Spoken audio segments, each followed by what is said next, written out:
Gaur egungo testuinguru ekonomikoan sindikatuek herrialde baten garapen ekonomikoari egin diezaioketen ekarpenik aberatsena epe ertain eta luzeko estrategiak ondo definitzean datza. Momentu honetan, sindikatuen errebindikazio nagusiak langileriaren soldata eta lan baldintzekin oso lotuta daude.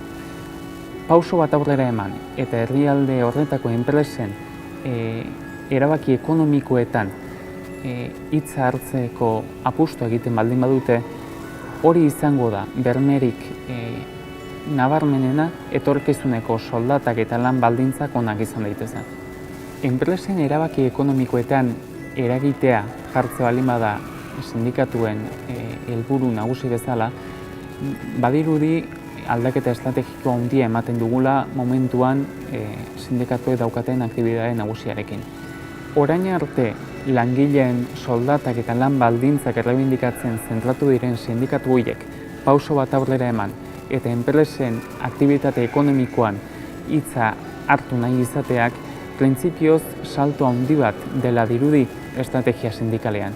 Nolanahi ere iruditzen zaigu egin beharreko pauso bat dela. Hori izango baita azken finean etorkizuneko langileen lan baldintzak eta soldata onak mantentzeko bide nagusietako bat.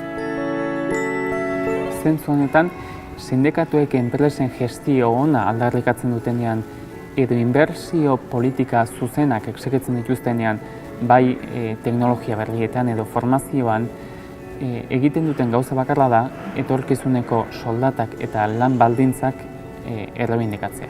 Honenbestez, garaia aproposa da honakoa sindikatuek lan ildo berriak zabaldu ditzaten. Orain arteko lan harremanen kontzepzioa zaztu gabe eta kontuan edukita lana eta kapitalen arteko interes talkaz, beharrezkoa da variable ekonomikoetan oinarritutako lan harreman berri batzuk bultzatzea. Tradizionalki, sindikatuek bigarren mailan utzi izan dute enpresaren alor produktiboan eragiteko errebindikazioa. Horren ordez, beraien indar nagusia aberastasunaren banaketa politiketan zentratu izan da.